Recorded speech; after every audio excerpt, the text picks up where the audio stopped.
হাসিনার বাংলা পরীক্ষা দুর্নীতির পরীক্ষা শেখ হাসিনার বাংলায় 5 তারিখের পরীক্ষা আমি না মানব না আমি না মানব না 5 তারিখের পরীক্ষা আমি না মানব না 5 তারিখের পরীক্ষা দুর্নীতির বিরুদ্ধে direct action action to action direct action action to action direct action 5 তারিখের পরীক্ষা আমি না মানব না জয় বাংলা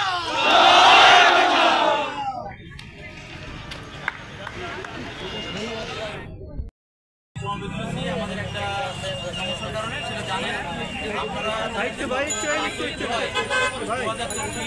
তারিখে রেল মন্ত্রণালয়ের অধীন বাংলাদেশ রেলওয়ের উপসহকারী প্রকৌশলী বিভিন্ন যে পোস্ট আছে এবং 10ম গ্রেডের সেটা পরীক্ষা হয়েছে গত 5 জুলাই 2024-এ।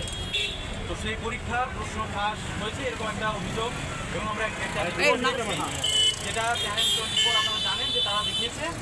সেই কারণে আমরা যাতে এই পরীক্ষাটা যাতে বিপিএসসি আবার বাতিল করে নতুন করে আবার যাতে পরীক্ষা নেয় সেই দাবি আমরা জানানোর জন্য আমরা এখানে আসছি এবং এটা যেন দ্রুত সময়ের মধ্যে সম্পন্ন হচ্ছে।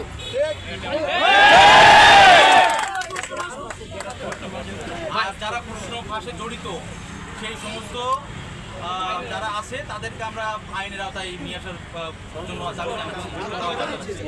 200 মার্কের কোনো পরীক্ষা মানি না, ফেলই হবে, রিটার্ন হবে।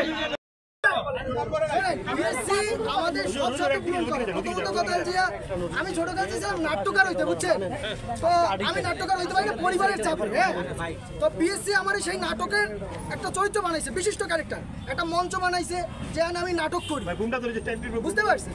তো আমার নাট্যমঞ্চ হওয়ার অভিনেতা হওয়ার যে একটা স্বপ্ন সেটা বিএসসি পূরণ করে। আরও কি কি বিএসসি আমার পূরণ করে? আমার ধরেন আমি খালি সিভিল ইঞ্জিনিয়ার, বিএসসি কি করে সে ইলেকট্রিক্যালের পরীক্ষা নেয়, ইলেকট্রনিক্সের পরীক্ষা, সব পরীক্ষা নিয়ে সে আমার সব ইঞ্জিনিয়ার হওয়ার একটা পথ সুযোগ করে দিল। বিএসসির খুব ধন্যবাদ দেওয়া উচিত কি, তাই না? তারপর ধরেন যে আমরা একটা কথা জানি যে সবুরে মেওয়া বলে, এই কথার শক্তি কি জানেন? যখন দেখেন যে একটা পরীক্ষা 19 সালে সার্কুলার হয় আর 25 সালে এই পরীক্ষা হয়, তাইলে কি হয় কি বুঝতে যায় যে সবুরই মেওয়া বলে, এটা দুর্নীতি করতে সুযোগ হয়। হ্যাঁ, আমার একটা কথা বলেন, ছোটকালে আমার খুব ইচ্ছা আছিল যে আমি চোর পুলিশ খেলি, ঠিক আছে, খেলতে পারতাম না, ঠিক আছে। এরপর কি হলো, এই চোর পুলিশ খেলার লোকেও পিএসসি আমার হেল্প করছে, কারণ একটা নিয়োগ দিছে তুম করে রিট, আসো চোর পুলিশ খেলি, এই মামলা এই রিট এই ওইটা হইতাছে। এইরকম করতে করতে পিএসসি আমার নিয়ে আমার যত ইচ্ছা আছে সব আমার পিএসসি পূরণ করতেছে। Thank you PSC, thank you. এরপর কথা হচ্ছে যে আমাদের মা বাবা, আমার বাপের ঘাম বেচা আমি এই চাকরির প্রিপারেশনে আছি। এই ঘাম বেচার দাম যদি একটা সাংবিধানিক প্রতিষ্ঠান না দিতে পারে তাহলে আমি এটা ধিক্কার জানাই। এই ব্যর্থতাকে পিএসসি নিজেই তদন্ত করবে এবং দোষীদের দৃষ্টান্তমূলক শাস্তি। বাংলা ঠিক আছে, আপনি বলেন, যখন লাইভে যাবো তখন দাবিগুলো বলবেন ভাই, যখন লাইভে যাবে তখন দাবিগুলো বলবেন। রিটেন এটা যেন না হয়, আমরা এটা চাই না।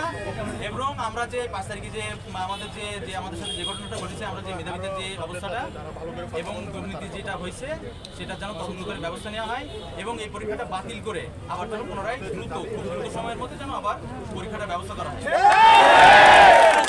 পরীক্ষাগুলো 3 ধাপে চাই, কারণ আমাদের পরীক্ষা একদম বলেন, এরপরে কোনো 200 মার্কের পরীক্ষা হবে না, পিএসসি রুলস অনুযায়ী পরীক্ষা হবে।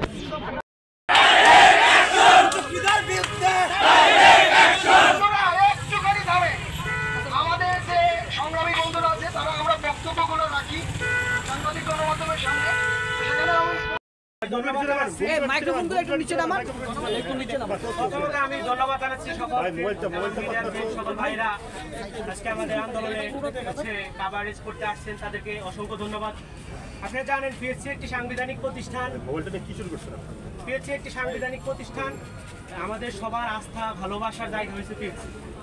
কিন্তু বিগত কিছুদিন ধরে আমরা বিভিন্ন মাধ্যমে শুনছি যে কোশ্চেন আউট হয়, যার কোনো প্রমাণ ছিল না।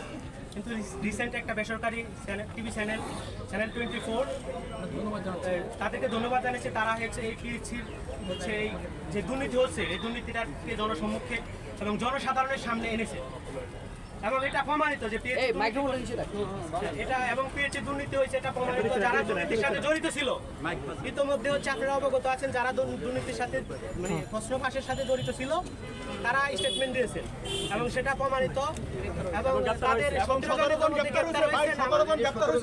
হ্যাঁ আমরা প্রথমত সিআইডি এবং আইন শৃঙ্খলা বাহিনীর ভাইদেরকে ধন্যবাদ জানাচ্ছি। তারা খুব তৎপর এবং অবগত আছেন যে তারা ইতিমধ্যে হচ্ছে 17 জনকে গ্রেপ্তার করেছেন। এই জন্য আমরা আমাদের সাধারণ ছাত্রছাত্রীদের পক্ষ থেকে চাকরি প্রত্যাশীদের পক্ষ থেকে আমরা আইন শৃঙ্খলা ভাইদের অসংখ্য ধন্যবাদ জানাচ্ছি। কারণ এখন আপনারা অবগত আছেন যে হচ্ছে পোস্ট ছিল 616 জন, 516টা পোস্ট ছিল, 516টা।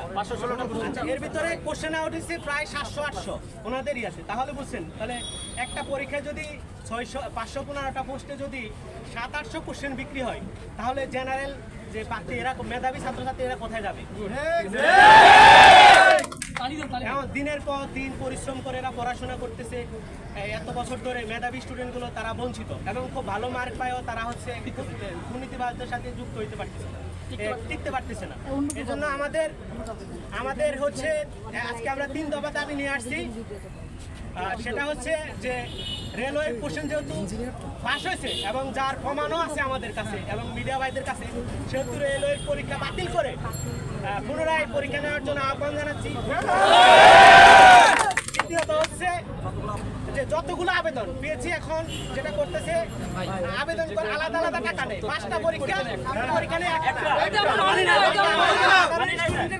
আরেকজন বলে দ্রুত সময়ে এই পরীক্ষা আমরা আবার শুরু করার জন্য পিএইচসিকে ধন্যবাদ অনুরোধ জানাচ্ছি। 5 তারিখের পরীক্ষা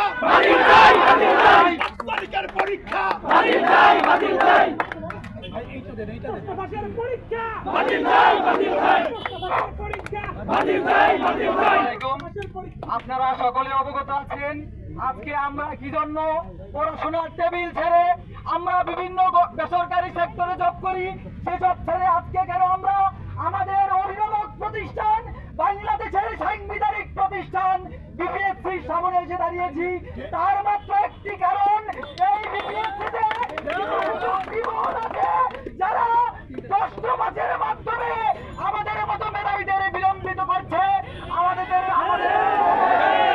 সরকারের বিভিন্ন সেক্টরে ঢুকতে দিচ্ছে না, যার দরুন সরকারের বিভিন্ন সেক্টরে সরকারের যে আমাদের যে মাননীয় প্রধানমন্ত্রী জননেত্রী শেখ হাসিনার রূপ প্রকল্প 2041 স্মার্ট বাংলাদেশ বিনির্মাণে এখানে ইন্ধন দিচ্ছে, তারা চাচ্ছে না এটা বিনির্মাণে হোক। আমি সরকারের উচ্চ মহলকে জানাতে চাই, আমি মাননীয় প্রধানমন্ত্রী জননেত্রী শেখ হাসিনাকে বলতে চাই, মাননীয় প্রধানমন্ত্রী, মাননীয় রেলমন্ত্রী, এটা শুধু আমাদের বিপক্ষে নয়, এটা আপনাদের বিপক্ষে, এটা স্মার্ট বাংলাদেশের বিপক্ষে। এই কুচক্রী মহল, এই